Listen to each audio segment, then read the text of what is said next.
So we have that center there. And nowadays they are very famous. Oh, you know what? Our governor built a cancer center. Your governor did not build a library. He built a cancer center. your governor did not even build a market for organic foods. He built a cancer center, right? Hey. Hey. Acha tukunywe maji. Tumeongea mingi.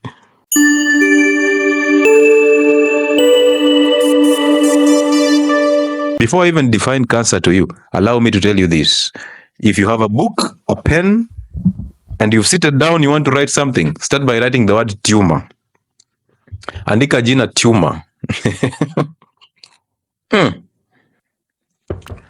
Jina ni tumor. After you've written tumor, separate it into two. One side write benign, one side write malignant. So listen, we have tumors that are benign. Benign means they don't spread. They are localized, nambana zinaanza kuswell. So they swell from that point, and these are no problem at all. Are no problem. Why? Because they are localized. Therefore, your immune system can easily target them and destroy them. You can easily do a surgery and remove the tumor, and you're good to go. Turn the other side, where now we have the malignant. The malignant tumors are the ones that are actually called the cancers. Okay? So on the malignant side, that's where the problem is. So we have tumor, we have separated them into benign, which tells you that not all tumors are cancers, because now the other side is malignancy. So not all tumors are cancers, but all cancers are tumors, because they come from tumors to come into malignancy. So not all cancers are tumors, but all tumors are cancers. Do you understand that? So we have a tumor, we have benign, they don't spread. Then we have the ones that spread, which are the malignant. Now, the ones that spread, which are called the cancers, the malignant tumors, they are classified into two. Why? Because of where they affect and how they spread. So if you have a malignant tumor, it means it can spread through blood. And remember, blood is actually called a connective tissue. So there are those that spread through the connective tissue, and blood is one of them. Now, these are the ones that are actually called sarcomas. People who have HIV are diagnosed with the cancer of the skin that is called Kaposis sarcoma. The other side is the lymphatic system. And in the lymphatic system, there are the ones that are actually called carcinoma, adenocarcinoma. So if you see a cancer diagnosis that has the word carcinoma, it tells you it spreads through the lymphatic system. It prefers to spread through the lymphatic system. If you see a cancer that is actually a diagnosis for cancer that is actually called a sarcoma, just understand it spreads through the connective tissue, and blood is the largest connective tissue. Are we together? Once we are together, we are already becoming oncologists. So now you've understood the chain. Remember, this chain is going to be used as we speak about the other cancer. So you will have to remember it. I'm insisting because you will have to remember it. So this is the easiest way to understand how cancer spreads and what cancer is. Now, once you've understood that, you understand already that all cancers are actually tumors, but not all tumors are cancers. Pause and hold that thought. Once you've held that thought, let's go now to the definition of cancer, because somebody will ask, we've heard about cancer all through. What then is this cancer? What is cancer? Now, let me just go straight into the definition that you people chase all the time. When you go to Google and you type define cancer, let me just read it for you. And you will know how confusion comes in. This is a definition from National Cancer Institute. Let's read it out loud and see.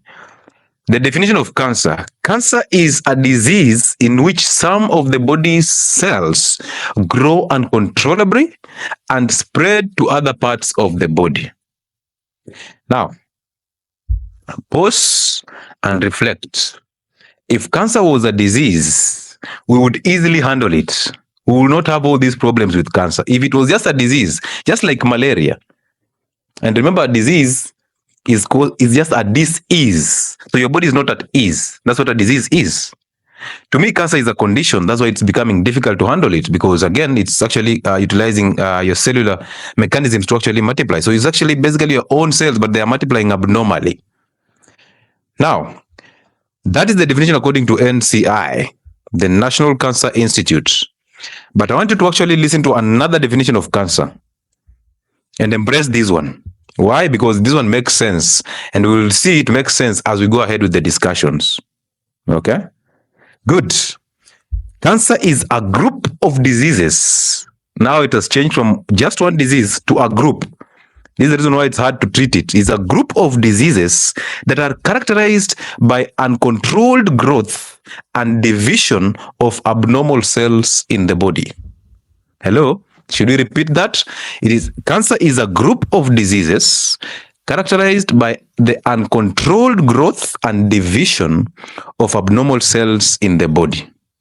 So you have cells of your body and then you have abnormal cells. They are still your cells, but remember, cells are controlled by something called a cell cycle, and it's a hormonal regulation. So cells have to be born into a cell cycle from the stem cells. They have to divide and differentiate, and now they go and after they mature, they leave the cell cycle to differentiate, do different functions. So only when they are mature and they are leaving the cell cycle, that's the time that you can actually say, they are good to leave the cell cycle. As a firstborn, you get to a certain age, you have to leave the home. So you don't stay with your mama. It's the same thing. Cells have matured, they have differentiated, and they have to serve different purposes. They are released from the cell cycle to go and serve different purposes. However, there are cells that evade mechanisms of this cell cycle, the regulatory mechanisms of this cell cycle. Those cells, once they do that, they have to survive because they will face the wrath of your immune system. Now, we constantly talk about you boosting the immune system through eating healthy and fasting and going to the gym and doing cold showers and all those. Why do we talk about that? Because we know that these cells that are actually leaving the cell cycle prematurely and they want to survive outside the cell cycle, they have to be kept in check. And that tells you all of us produce these cells every single day. Every one of us produces these malfunctional, immature, and very misbehaving cells every single day. But the beauty is the body has an internal way of actually clearing these cells, your immune system. So it destroys them. Amazing, right? But when you have low immunity, because these cells are going to evade the mechanisms of cell cycle, which is hormonal regulation, if there is a mutation in the cells or in the genes that actually control the division of these cells. And these mutations are, unfortunately, they're actually caused by our lifestyle. Smoking, eating, exposure to toxins. We will talk about those toxins when we'll be talking about the risk factors. So all these cause mutations that actually assist these cells to evade the mechanism of the cell cycle. And once they're out of the cell cycle, they are not able to be regulated anymore. So if they are not able to be regulated, what is going to happen? They are going to start multiplying so fast because they also have innate understanding that they are not going to be here for the longest period of time. So they want to actually survive in the harsh environment of your own immune cells. However, not this. These cells are evading the cell cycle because of mutations that are caused by lifestyles, right? The same lifestyle are actually lowering your immune system. Therefore, what do we expect? That's why you become active. What do you expect? If they are evading the cell cycle because of mutations in the genes, and now they are coming out, and the same lifestyle that actually made them evade the cell cycle is the same mechanisms or same lifestyle that actually is causing a low immune system. What do we expect? We expect these cells to actually have the freedom to multiply aimlessly because they're supposed to be destroyed by the immune system, but now they have to multiply aimlessly. And this is where diabetes becomes a serious problem in people who are actually being diagnosed with cancer. The relationship is diabetes causes mutations because sugar is dangerous to your mitochondria, where mutations start from, and then the same sugar lowers your immune system because it holds back to the white blood cells, therefore they cannot get to where they need to get to actually give you the action. So, double tragedy. You've destroyed the mechanism to regulate the cell cycle, and then now you've lowered the immune system. Therefore, you're allowing these cells to actually go out and multiply rapidly. And why are they multiplying rapidly? Because they have to make sure that they survive, survival instinct. They have to make sure that they multiply so fast so that they overwhelm your weak immune system. Once they overwhelm your weak immune system, they can easily spread. They can easily just do what they want to. They destroy your system entirely. Tumeelewana mpaka hapo? Tumekubaliana mpaka hapo? So let's refresh this before we continue. Once you understand those basics, cancer has nothing on you. Once you just understand that all of us anyway, we have cancer cells. We have these cells that are rapidly multiplying and rapidly destroying our system. You will understand that there's a role you have to play to actually prevent cancer. And this conversation is inspired by the number of people who are in sports. So they are working out actively, but they still end up having cancer. That should ring a bell to you that exercise is not enough to prevent you from getting cancer, because anyway, you have it. But now if you're feeding it, you're going to mess up. So those people who say, I'll eat chapati and go and train in the gym. Now you want to have your answers here. Those people who constantly say, me, I'll just eat pizza. It's just one day and soda, and then I go and run. You will not run that sugar out of the system. I can assure you, for free. And trust me, as you sit there and enjoy this content, I want you to open up your head and start thinking with me. Start understanding that, is this really a business? Because the multinational food industries will feed you the foods, the carbohydrates that are very processed and fortified. So it will feed you with those foods 5-10 years down the line. You just saw how rice is messed up in Kenya. The same rice that all of us are binging on these Christmas festives. Now there's somebody who, even if they're eating this rice, in their head they're thinking, where will they get the next money for the next chemo session? The chemo round. Where are they going to get money for the surgery? These are the people that I appeal to, because I know with that desperation, you can easily change something. You know that? So yes, somebody's there looking at the chapatis being made in this Christmas festive and thinking, hey, if I eat this chapati and I have cancer, will I be feeding the same cancer? We'll know about it. So having known that cancer is a group of conditions, so let's call it a syndrome. We don't call it a disease. Because if it was a disease, we could just destroy it easily. But of course, even if it's a syndrome, we have control over. We have a role to play. We can easily do away with this cancer. We can. Because we simply change where it's coming from. You see that? Good. So let's continue. So, unlike normal cells, cancer cells will evade or bypass the regulations and the regulatory mechanisms of the cell cycle. And this cell cycle controls, number one, the division of the cells. You know about mitosis and meiosis? So that cell cycle controls that. Number two, the growth. So after division, there is now growth. So this cell cycle is responsible for controlling growth. Therefore, if the cell cycle is functional, if there are no mutations, there is no abnormal growth, there is no abnormal division and multiplication of these cells. And number three, cell death. So that cell cycle has three roles: control division, control growth, and control death of the cells. Now there's something called apoptosis. Apoptosis is apoptosis is a programmed cell death, the natural program that the body has to actually kill cells. For example, your red blood cells are destroyed after 120 days. That is apoptosis. For example, you have a hand, and this hand, we have spaces here. These spaces are there intentionally because the body destroyed these cells here. Because remember, one time they were this way. So it had to destroy it to actually create these fingers and differentiation. This is what we call apoptosis. It is programmed cell death. The body destroys cells that are actually useless, cells that are dividing aimlessly, and cells that are not supposed to be there. Apoptosis. Have you learned a new word today? Amazing. Let's continue. Now, so when you don't have this regulation, let's say you have a mutation that is actually affecting the cell cycle, so therefore you cannot control growth, you cannot control division, you cannot control natural death of these cells. So what do you expect? You expect abnormal division of these cells, zitakuwa mingi. You expect abnormal growth of these cells, they'll give you tumors, and then you'll expect no cell death. So even if they are multiplying and dividing rapidly, they cannot die. And that's a problem. We move. Take a minute and just let it sink in, because as it's sinking in, I am here. I'm not going anywhere. We must understand it. Lazima tutaelewa. Hii mambo ya kusema, cancer ni nini? Cancer is, you're even afraid of cancer. You're even afraid to shake a hand of somebody who has been diagnosed with cancer because you're thinking, huyu ataniambukiza. This is where we do away with stigma. This is where we challenge the health systems.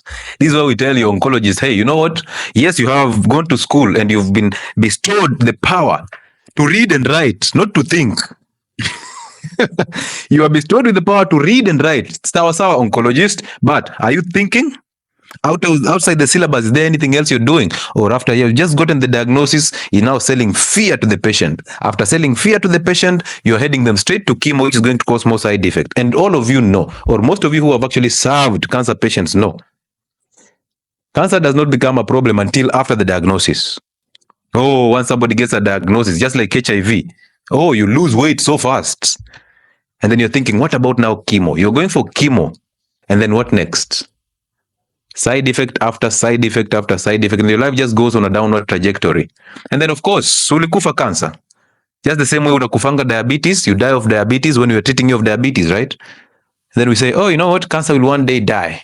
And then we do that Kasako thing of cancer awareness. And then we go and hold all these meetings for cancer and the new studies and research about cancer. But the cancer cases are still going up, even though we have all this chemotherapeutic medication. And then we go ahead and cut a cake during Cancer Day. Yeah, Cancer Awareness Day, we cut a cake and people drink soda and we cheers. And then after there, we go and drink alcohol so that we say, oh, you know what? My aunt died of cancer. Let me just ease up with the stress by taking 2 shots of tequila or 2 tots of your favorite whiskey. Is it Jack Daniels like mine those days? Eh? Oh, you know, auntie yangu alikufa cancer. Now in your head, you're even thinking, because the doctor said it's genetics, you're thinking, oh, maybe I have a chance to get cancer. Maybe I have a chance. There's always a chance that I'll get cancer because it's in our genes. And before you even think about it, your uncle is being chopped the leg here, diabetic foot. You're looking at your uncle, you're like, I. Now this is my closest uncle, which means I might be the next in line. No, you're not. You are not. Because cancer is not in the genes as such. 2 to 10% roles. Cancer is in the diets. Anyway, let us continue. So 2 places where cancer spreads through. 1 is the blood connective tissue. 2 is the lymphatic system. If it's spreading through the lymphatic system, we already said it's a carcinoma. If it's spreading through the connective tissue, it's called a sarcoma. Now, the most interesting part comes in this way. Cancer spreads so fast through inflamed tissues. When you have high inflammation in the system, these cells that are unable to be controlled by the system, these cells that the immune system that have overwhelmed the immune system and are spreading all over, affecting different organs and different tissues, they spread so fast through inflamed tissues. So if you're eating inflammatory foods and causing a lot of inflammation to your system, if your stress levels are always high, if you're obese because fat is inflammatory, if you have high estrogen in the system because of using hormonal contraceptives, because of exposing yourself to pesticides that have glyphosate, because of using tampons that have arsenic, you never fast, you eat all the time, you're causing a lot of inflammation to your system, and now you're actually encouraging cancer to spread even faster. Take yourself back a little bit. Cancer has 2 sources of energy that it utilizes perfectly, but 1 is the most important one. 1 source of energy for cancer cells is glucose. Sugar is okay, right? In moderation. Thank you. So glucose plays a 95 to 98% as a source of energy to cancer cells, those cells that are rapidly multiplying. So as you binge yourself on carbohydrates, just remember, if at all you ever get a mutation in that cell cycle and then the cells evade that cell cycle, you're in trouble. If you've been diagnosed with cancer and you're still consuming sugar and thinking that chemo is coming in to change your kitchen, you're in trouble. Are we together? So therefore, carbohydrate diets are crazy. And I know the weird part is that you people are so stuck in the fear that oncologists have sold to you. You are so stuck in the fear that you've been sold by the health systems, the cancer centers. You see, the system is designed very perfectly. 1, isolate them, call them cancer patients. Number 2, build a cancer center. Build a cancer center. Do you know why that cancer center is being built? Because the diagnostics of cancer, the radiations that are coming from that diagnosis can actually cause cancer to other people. So that's why you're segregated. And that's a mistake. Number 2, because that chemotherapy agent that you're using there, that medication that you're using there, if it gets on the contact with the doctor's skin or other people's skin, it's going to cause them cancer. Now you understand very well why your doctor wears all those masks, the head shield, the double gown, the double gloves, the goggles, and still mixes chemotherapeutic agents in a fume chamber. Now you understand perfectly. Now, this is not a live to sell fear to people who are already using chemotherapeutic agents. You can still go on and do what you have to do. This is a live that is not going to replace your doctor's advice. So that's a disclaimer. This is a live that is going to open up your head so that you start thinking instead of just reading and writing. Think. So we have that center there. And nowadays they are very famous. Oh, you know what? Our governor built a cancer center. Your governor did not build a library. He built a cancer center. your governor did not even build a market for organic foods. He built a cancer center, right? Hey. Hey. Acha tukunywe maji. Tumeongea mingi.